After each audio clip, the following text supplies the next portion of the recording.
Uh, I've just written the name of the. Bab 068, Belajar Meretas. Satu persatu tulisan di daftar sudah Yami cek. Takutnya ada yang tertinggal. Besok dia akan bertemu dengan teman-teman. Tentu hal ini menjadi sesuatu yang menegangkan bagi Yami. Apalagi kalau sampai mereka tahu bagaimana hidup Yami kini. Kayaknya aku lupa beli terasi. Apa minta Bilala beli sekarang? Ya.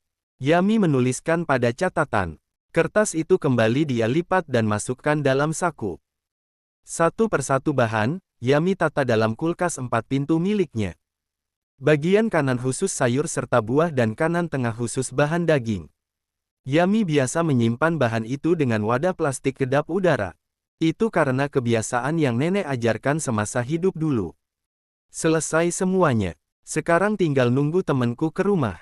Rasanya hari cepat berlalu, Yami menarik napas panjang. Hingga kini pandangan skeptisisme pada wanita miskin yang menikah dengan lelaki kaya belum sepenuhnya hilang. Tidak heran kalau muncul fitnah pada wanita yang diberi julukan Cinderella itu. Karenanya Yami kalau bisa ingin menghindar saja membawa teman ke rumah. Sayang, dia tak mampu. Kalau terus menolak, terkesan dia sombong atau suaminya pelit. Memang lebih baik mengalah dan membiarkan temannya hadir saja. Urusan pandangan mereka bisa Yami atur nanti. Nyonya, saya temukan ini di saku jas Pak Barat. Salah satu pembantu memberikan faktur pembelian ponsel. Hanya saja tempatnya bukan di gerai besar atau mall khusus elektronik. Pembantu itu memang khusus menangani masalah cucian. Barata tidak mengizinkan pakaian pribadinya dicuci di laundry. Sedang Yami hanya mengurus cucian pakaian dalam saja.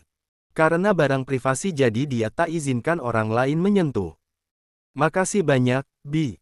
Yami membaca faktur itu. Sengaja dia melihat merek ponsel yang tertera. Ini cuman ponsel biasa. Buat apa Mas Barat beli HP yang RAM-nya aja sekecil ini? Dia bahkan sering ledekin HP-ku lelet, pikir Yami. Inginnya Yami tak perlu suuzon. Hanya saja punya lelaki mantan pujangga cinta yang menyerepet jadi buaya tentu bukan hal yang mudah untuk bisa percaya. Apalagi mantannya Barata banyak, pria itu tampan dan kini punya pekerjaan. Wanita gatel mana yang tak tertarik? Belum lagi barisan wanita-wanita cantik di kantor. Saat ke sana Yami bisa melihat bagaimana bersinarnya mereka hingga cahaya lampu saja kalah terang. Ujungnya Yami merasa insecure. Dia yang tidak pernah mendempul wajah, kecuali saat menikah. Tentu tak bisa dibandingkan dengan wanita kantoran yang jago make up. Yami meninggalkan sisa bahan di atas meja dan meminta pembantu menata seperti yang dia lakukan sebelumnya.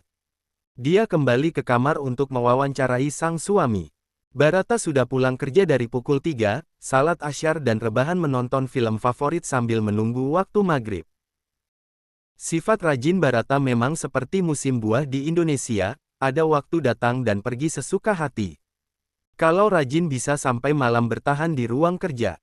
Kalau sedang malas, dia jadi panitia barisan pecinta kasur empuk dan pemalasan. Perlahan Yami buka pintu kamar. Dia bisa melihat kaki Barata tengah berselonjor sedang badannya setengah duduk bersandar ke headboard tempat tidur. Kaki itu bergerak ke sisi kanan dan kiri mengikuti irama lagu di televisi. Kebetulan memang saat adegan itu terdengar original soundtrack film tersebut. Mas, kamu beli HP baru? Yami langsung pada inti. Dia tak mau berbelit-belit, apalagi memberikan waktu bagi Barata berkelit. Yami duduk di sisi tempat tidur dengan tangan bersedekap agar terlihat sedang serius. Soalnya kadang Barata selalu menganggap teguran Yami hanya angin sepoi-sepoi yang dinikmati santai. Astagfirullah. Aku lupa, sayang. Barata turun dari tempat tidur. Dia melangkah menuju walk-in closet dan tak lama kembali dengan sebuah kotak di tangan. Buat kamu istriku. Biar HP kamu gak menjadi penghambat kita kalau rindu. Yami mengambil ponsel pemberian Barata itu. Makasih banyak, Mas. Hanya masih ada sesuatu yang mengganjal dan itu terasa sesak ke dada. Merek ponsel ini berbeda dengan yang ada di faktur. Mas, kamu beli HP berapa banyak? Yami mencoba mengetes kejujuran Barata. Ya itu buat kamu satu sama buat aku bisnis satu. Cuman HP biasa sih. Ada di atas meja itu. Barata menunjuk nakas di samping tempat tidur. Yami tarik napas panjang. Dia berjalan menuju HP yang Barata maksud. Mereknya sama seperti di faktur meski Yami tak tahu itu tipe yang sama apa tidak. Kenapa harus beli HP lagi? Aku tadi bilang. Barata langsung naik lagi ke tempat tidur. Memang HP yang itu gak bisa dipakai bisnis. Yami memainkan pita di saku gamisnya. Tenang, gak aku pakai selingkuh, sayang. Aku udah janji sama kamu, Nenek dan Koyu. Gak mungkin aku hianati gitu aja, kan? Barata mendekati istrinya, dipeluk Yami dengan erat. Abis Mas gak cerita ke aku dulu. Malah aku nemuin fakturnya aja. Astagfirullah. Aku manusia, Mi. Aku bisa lupa juga. Terasa lembut sentuhan Barata di punggung Yami. Mas, Koyu kayaknya udah pulang. Aku turun dulu ke lantai bawah, ya. Yami pamit keluar dari kamar. Sedang Barata melihat istrinya pergi masih tetap pada posisi. Pria itu masih menunggu Sasha menghubungi. Sudah beberapa hari ini, wanita itu terlihat tenang. Hanya berani mengganggu Galuh dan menanyakan hal kurang kerjaan. Tak lama ponsel berdering. Barata lekas angkat telepon yang sudah jelas berasal dari mana. Aku sudah kirim mata-mata. Dia akan berangkat malam ini. Kemungkinan besok siang sampai 1 orang yang ditugaskan Pak Galuh. Sisanya teman kuliahku di Amerika yang sudah menyusun taktik kelas atas. Dia bekerja sebagai detektif di kepolisian Amerika dan kebetulan sedang libur. Bagaimana? Apa Anda pernah punya hubungan kurang baik dengan Baginda Elias? Tanya Fier. Tidak. Tak lama Barata menarik napas. Aku dan dia memang sempat cekcok karena masalah perusahaan, hanya setelah itu kami layaknya adik dan kakak kalau bertengkar. Ada apa? Saya kirim rekaman percakapan pada Anda. Fier langsung menutup panggilan. Barata menunggu pesan masuk. Ada beberapa tangkapan layar dari pesan salah satu aplikasi chat. Dia membaca satu persatu balon pesan. Ini Baginda ngomong sama siapa? Kalau panggil Kak artinya mungkin dengan bahasa. Atau mungkin dengan sepupu kami. Hanya saja melihat pesan itu membuat Barata semakin kesal. Bahkan dia dituduh memiliki hubungan gelap dengan Annelies. Jadi ceritanya bahasa lempar batu sembunyi tangan. Dia jadikan aku kambing hitam. Barata mengerti sekarang alasan kenapa Annelies meminta bantuannya. Agar terkesan kalau Barata yang menyimpan dendam pribadi. Pria itu menelepon Fier kembali. Jadi dia sudah siap menjadikanku tersangka kematian Baginda. Tanya Barata lagi pada Fier. Sepertinya Anda sudah terjebak. Tinggal bagaimana Anda keluar dari jeratan ini. Artinya Anda harus gerak cepat membuktikan tentang alasan pelaku. Bagaimana caranya aku buktikan kalau aku saja gak tahu caranya Baginda mati? Hanya kecelakaan, tapi begitu mencurigakan. Banyak cara membuat mobil bisa hilang kendali selain merusak rem, balas Fier. Iya juga, aku akan cari tahu nanti. Makasih atas bantuannya. Kalau bisa kita ketemu boleh. Barata mengajukan pertanyaan yang jelas jawabannya. Aku tak suka orang tahu siapa diriku, jawab Fier. Iya juga, rata-rata hacker gak pernah mau ketahuan identitasnya. Aku udah lama pensiun. Web terakhir yang aku hack itu milik kampus dan gara-gara itu aku harus bayar ribuan dolar, keluh Barata. Kenapa Anda harus bilang itu pada saya? Setidaknya kita pernah ada dalam jalur yang sama. Barata merasa bangga. Kenapa Anda tidak meretas ponsel kakak Anda sendiri? Akhirnya Fier mengeluarkan taring. Aku banyak pekerjaan dan meretas butuh waktu. Makanya aku lebih suka bagi tugas. Tapi kalau mau coba boleh. Barata mengusap dagu. Nyoba apa, Mas? Tanya seseorang membuat Barata kaget setengah mati sampai dadakan mematikan panggilannya dengan Fier. Nyoba minuman baru di kafe dekat kantor, jawab Barata. Mas, bohong itu dosa. Orang yang berkata, apabila berdusta maka itu termasuk orang munafik. Barata meneguk ludah. Aku mau nyoba hack akun orang, Mi. Mas, manusia punya aib sendiri-sendiri. Dengan meretas akun orang dan mengorek aib, itu juga dosa, nasihat Yami. Aku hack buat buktiin kejahatan, jadi ukurannya gak apa-apa, kan? Namanya juga perang, Mi. Harus ada pertahanan. Ingat, kita menang di perang Handak karena membangun parit. Anggap saja ini paritnya, jelas Barata. Koyu muncul setelah mengetuk pintu. Anak itu memeluk boneka dinosaurus. Pak, Koyu mau bantuin PR, pinta Koyu dengan wajah memelas. PR apa? Matematika atau bahasa Indonesia? Barata langsung mengalihkan pembicaraan. Gak ada pelajaran gitu di TK, Mas. Yami meralat ucapan Barata. Terus ngapain ada PR? Barata menaikkan alis. Dia hampiri sang putra. Bu guru katanya, Koyu beresin kamar. Cuci piring. Fotoin, Pak. Kirim bu guru, jelas Koyu. Yang penting ada fotonya, ya. Sisanya biar pencitraan. Barata terkekeh. Mas, ajarin Koyu yang benar. Yami berkacak pinggang. Barata mengangguk. Dia tuntun Koyu ke kamar. Padahal papa mau rebahan, tapi kalau nolak pasti Uma marah, keluh Barata. Gak malas-malas papa, nanti gak sehat. Sakit-sakit. Rumah sakit mahal, nasihat Koyu. Iya juga. Kamu emang anak yang pinter. Barata menunjukkan jempol. Koyu bersiap membereskan kamarnya dari mainan yang berserakan. Melihat itu Barata merasa kasihan. Koyu, papa bantu. Tawar Barata. Enggak, ini PR. Koyu bisa, tolak Koyu dengan tegasnya. Anak itu mengambil wadah satu jenis mainan. Barata siap mengambil foto. Tak lama senyum Barata terkembang melihat bagaimana Koyu bisa memilah mainan tergantung jenisnya. Siapa yang ajarin beres-beres begitu? Tanya Barata sambil berjongkok. Uma, dong. Papa gak suka beres-beres, jawab Koyu seakan menjadi belati yang menusuk tajam ke jantung Barata. Pria itu terkekeh beberapa kali.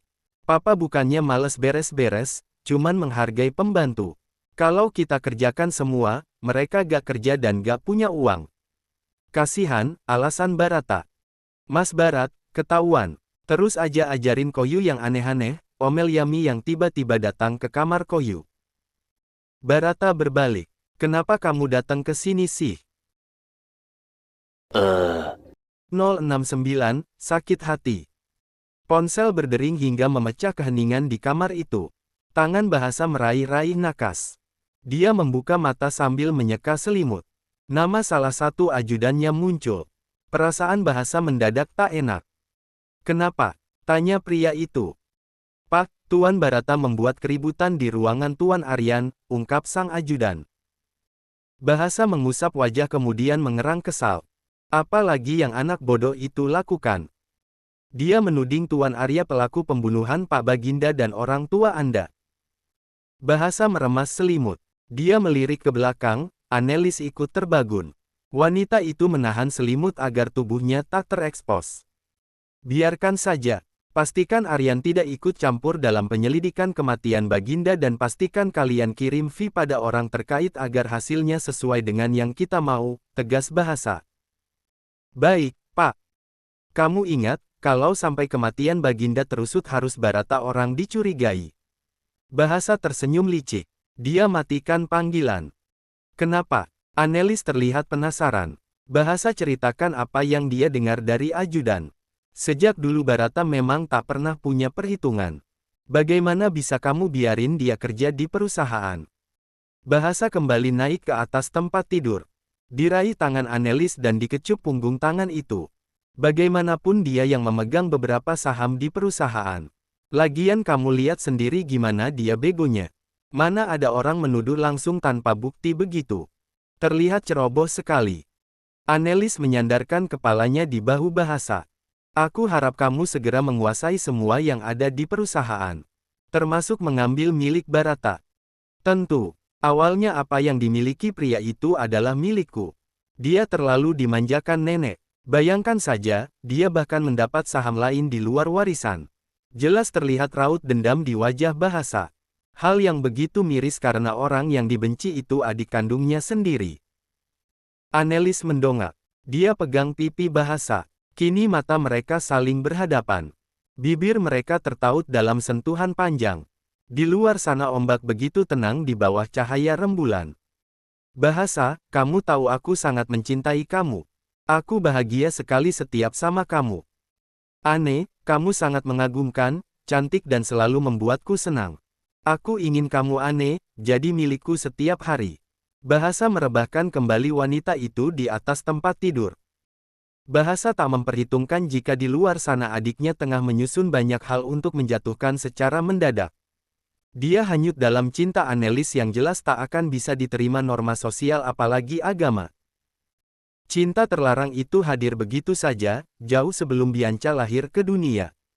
Awalnya Annelies dan Bahasa layaknya adik dan kakak ipar. Tak ada rasa di antara mereka. Hanya saja seperti yang Barata duga, Annelies wanita yang sangat ambisius. Selalu berdiri di belakang Sasha, dia semakin kesal. Apalagi bagaimana nenek dulu memperlakukan Sasha jauh lebih baik. Kecemburuan semakin menumpuk saat Sasha mengandung lebih dulu.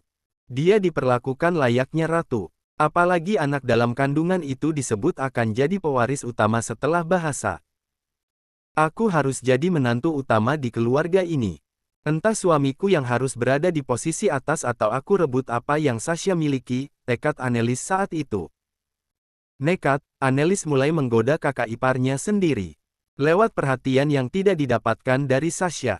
Perlahan Annelies mulai sering mengobrol dengan Bahasa lewat chat, berlanjut ke telepon hingga video call. Harusnya dia juga tahu apa yang kamu mau. Wajar gak sih istri biarin suaminya yang lagi mau, kesepian. Itu sama sekali tak pantas.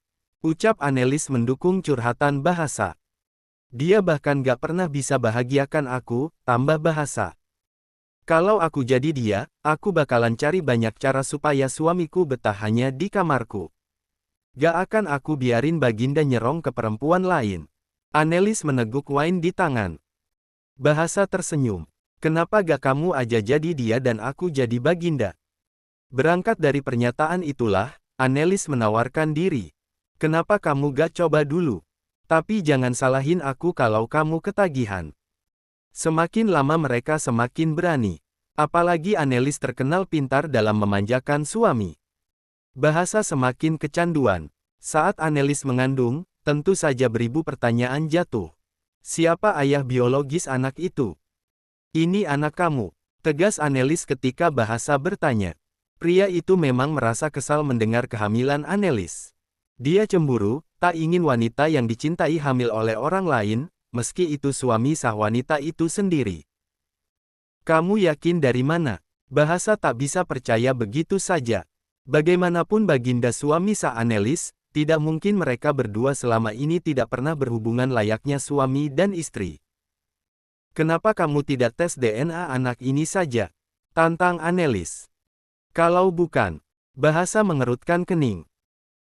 Ketika Bianca lahir, mereka melakukan tes DNA dan hasilnya, Bianca anak kandung Bahasa, menurut tes yang sudah dipalsukan Annelies dan keluarganya. Karena cinta Bahasa percaya akan itu. Memiliki anak yang katanya dari Bahasa, Annelies semakin menguasai pria itu. Meski butuh waktu lama, dia menjadi ratu yang perlahan mengatur Elpham di balik punggung selingkuhannya. Pintu kamar Annelies dan Bahasa terbuka. Pasangan itu keluar dari tempat pukul 8 pagi waktu setempat setelah seharian di sana. Tanpa sadar bidikan kamera mengarah pada mereka di balik vas tanaman yang ada di lorong hotel. Beberapa jam kemudian seorang pelayan mengambil kamera dan memberikan chip di dalamnya pada pria bertopi hitam. Video itu yang akhirnya sampai di tangan Barata. Lihat, tanya Barata sudah hampir menetes air matanya. Yami mengusap punggung Barata. Setega ini dia pada keluarga sendiri. Annelies, aku pikir dia wanita baik-baik. Nyatanya dia tak punya harga sama sekali. Kakakku mati dengan perasaan dikhianati dan lebih dari itu pelakunya kakak pertama kami. Barata menunduk. Dia lipat tangan di meja dan menenggelamkan wajah. Yami terlihat bingung harus melakukan apa. Aku tahu banyak dosa. Aku pantas dapatkan semua ini. Aku selalu jauh dari Allah. Mas, kita gak bisa selalu menyalahkan diri sendiri atas dosa orang lain. Itu pilihan mereka sendiri. Mas Barat udah berusaha sejauh ini. Aku dukung Mas Barat untuk menegakkan keadilan. Mas pasti bisa. Yami berikan semangat untuk suaminya itu. Barata mengusap air mata. Dipeluk tubuh Yami dengan erat. Mi, aku benar ingin bertaubat dari semua kesalahanku. Aku benar-benar menyesal. Aku gak mau terus kayak gini. Aku ingin hidup dan meninggal dengan tenang. Sedang Koyu masih berada di kamar. Hari ini Yami hanya membaca satu buku. Sedang anak itu ingin membaca buku lainnya. Karena tak sabar, Koyu berpura-pura tidur.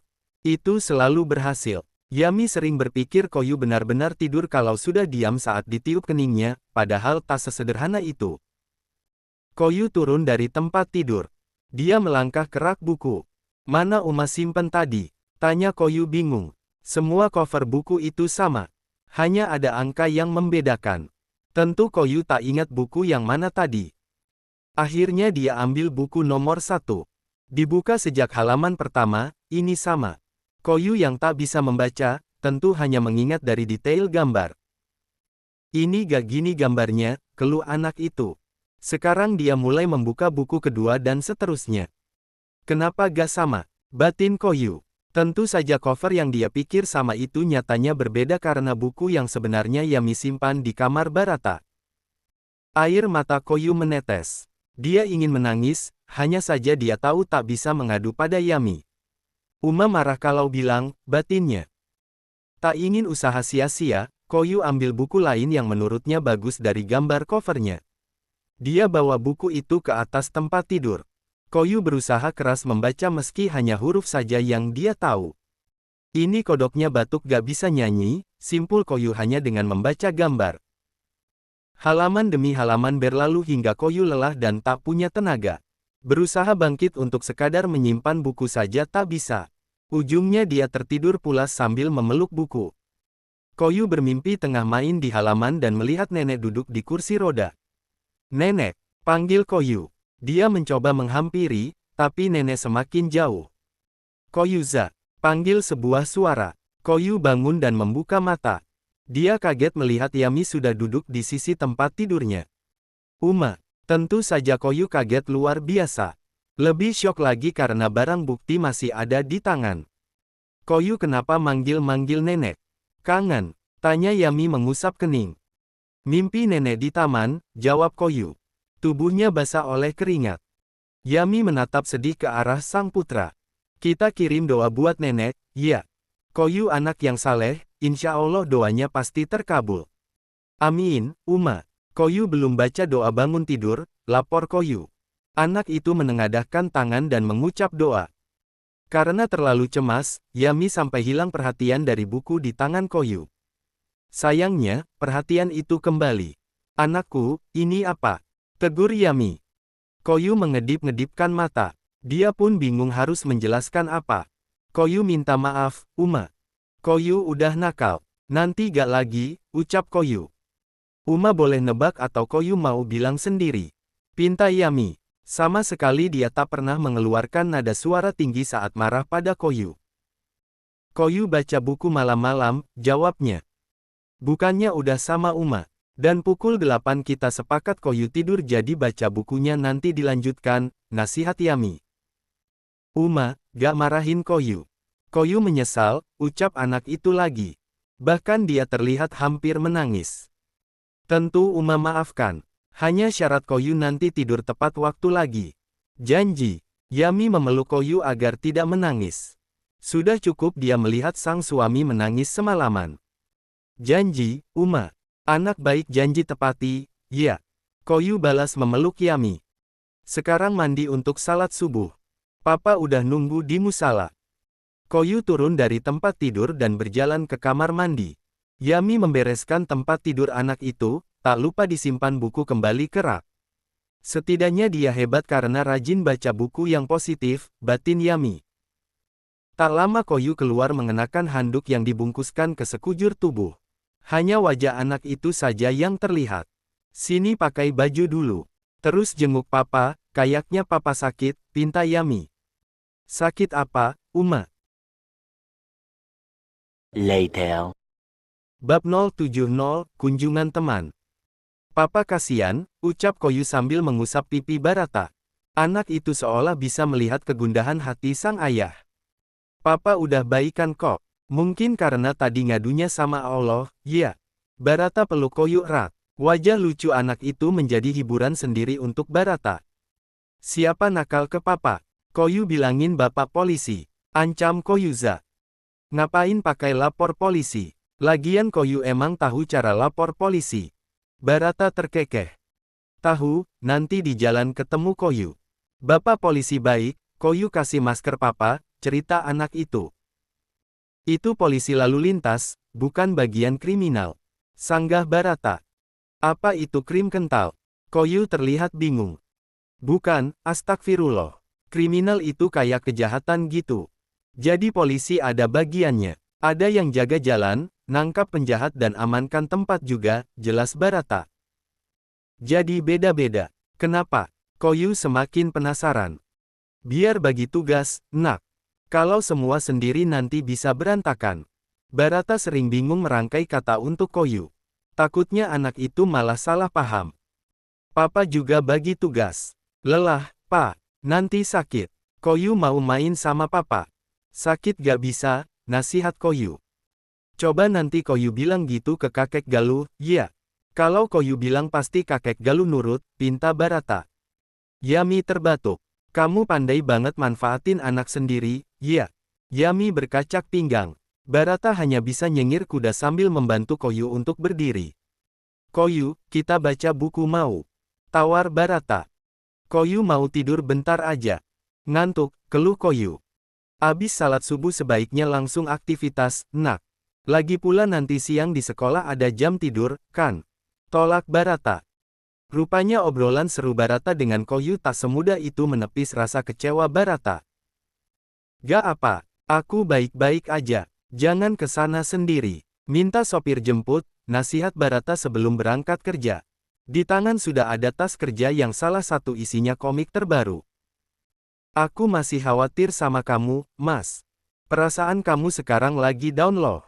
Kalau emang gak enak kerja, rebahan aja di rumah, saran Yami. Tak lama Yami menyesal sudah memberikan pilihan itu pada sang suami. Barata malah tersenyum licik. Teleponin Pak Galuh, ya. Bilang aku lagi gak enak badan.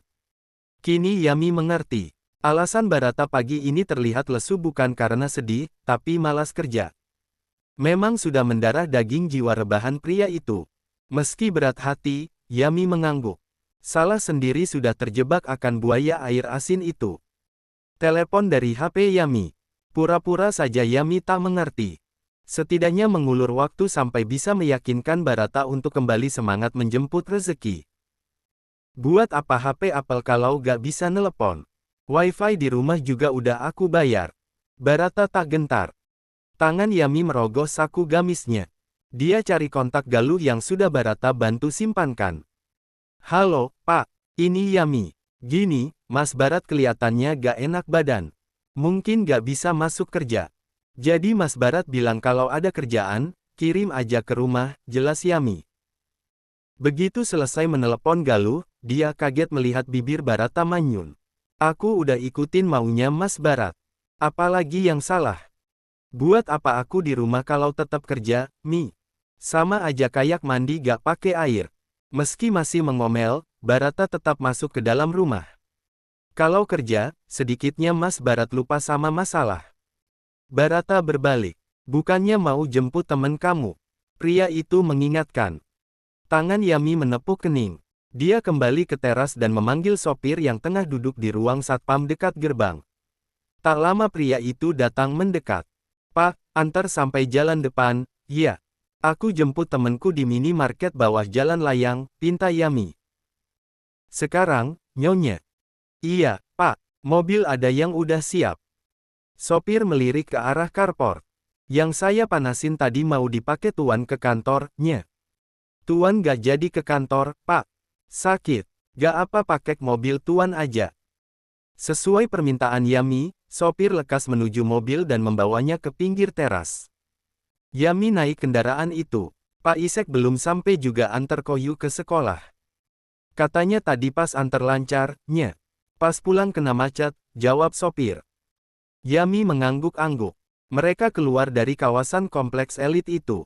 Tiba di salah satu jalan utama Jakarta Selatan, sopir membelokkan mobil ke arah kiri. Terus berjalan di bawah tol dalam kota dan akhirnya menepi di depan minimarket. Terlihat 4 teman Yami menunggu di sana sambil berdiri di bawah plang minimarket. Yami turun perlahan. Dia harusnya membawa mobil lebih besar, hanya ini mobil sedan yang tentu hanya cukup 3 orang. Teman-teman, panggil Yami melambaikan tangan. Dia bersalaman dengan teman lainnya. Maaf, ya, kalian udah lama nunggu pasti. Gak, Mi, Ulfa baru datang. Gimana, dari sini kita naik apa? Tanya Ainun. Mata Yami beralih pada mobilnya. 3 orang naik itu aja. Sisanya aku pesenin taksi, saran Yami. Keempat teman Yami sedikit melirik mobil yang Yami tunjuk. Dari mereknya saja orang sudah tahu itu mobil mahal. Mobil siapa, Mi? Ainun jadi penasaran. Mobil suamiku. Yami ingin menggeprak mulutnya. Harusnya dia bilang saja itu mobil pinjaman. Katanya suami kamu staf biasa. Kok bisa punya mobil mahal gitu? Harganya miliaran, Mi, komentar Ulfa. Itu punya neneknya. Nanti juga dijual terus dibagi-bagi, alasan Yami. Yang kamu rawat itu. Beruntung banget kamu. Rosi ikut dalam obrolan. Alhamdulillah. Yami hanya bisa menjawab sebatas itu.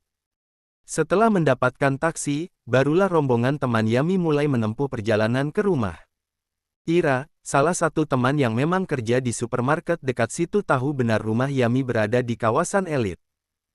Mi, rumah di sini gak ada gerbang aja mahal. Apalagi ada gerbangnya. Ulfa melihat keluar jendela. Dia, Yami dan Rosi ada dalam taksi. Sedang Ira dan Ainun di mobil Barata. Aku gak tahu. Itu rumah suamiku. Aku tahu tempatin dan tinggal aja. Yami mengusap punggung tangannya. Dia takut teman-temannya akan berpikiran macam-macam. Mobil dan taksi menepi di teras rumah. Yami dan temannya turun. Rosi melihat memutar. Dia perhatikan setiap sudut teras rumah itu. Mi, kamu tinggal di sini? Iya, sama suami dan Koyu, jawab Yami dengan nada suara rendah, malah hampir tak terdengar. Dia malah semakin tak percaya diri. Aku ngiri banget sama kamu, Mi.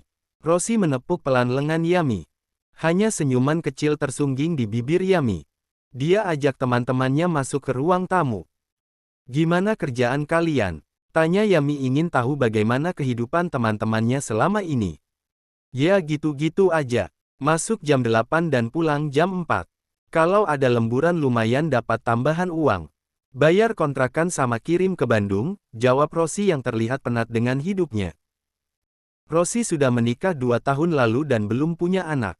Bukannya tak mau, sekarang saja dia sudah kesulitan membiayai hidup karena suami tak kerja. Mencari kerja untuk laki-laki lebih sulit dari perempuan. Suami dia kerjaannya cuman ngurus ayam sama burung.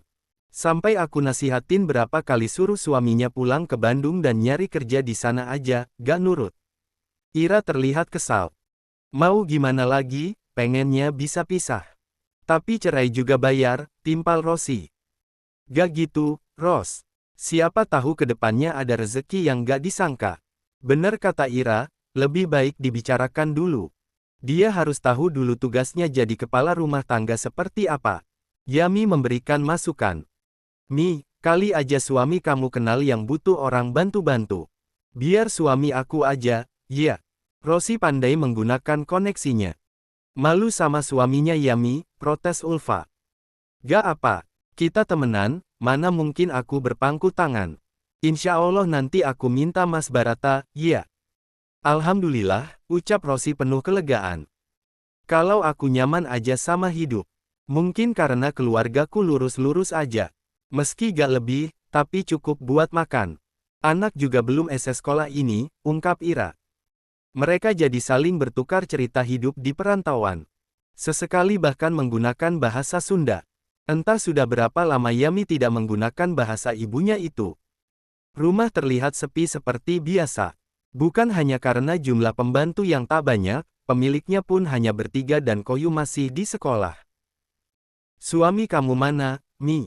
Kerja. Ainun melihat setiap sisi dinding seperti berusaha menemukan sesuatu. Yami tahu, dia tak mungkin berbohong. Lagi sakit, ada di atas rebahan, jawab Yami. Kenapa gak kenalin ke kita, Mi? Sekalian minta izin udah main ke sini. Kata kamu, ini rumah dia, kan? Ainun meminta sesuatu yang terasa berat untuk Yami memenuhinya. Itu. Yami mengusap puncak kepala.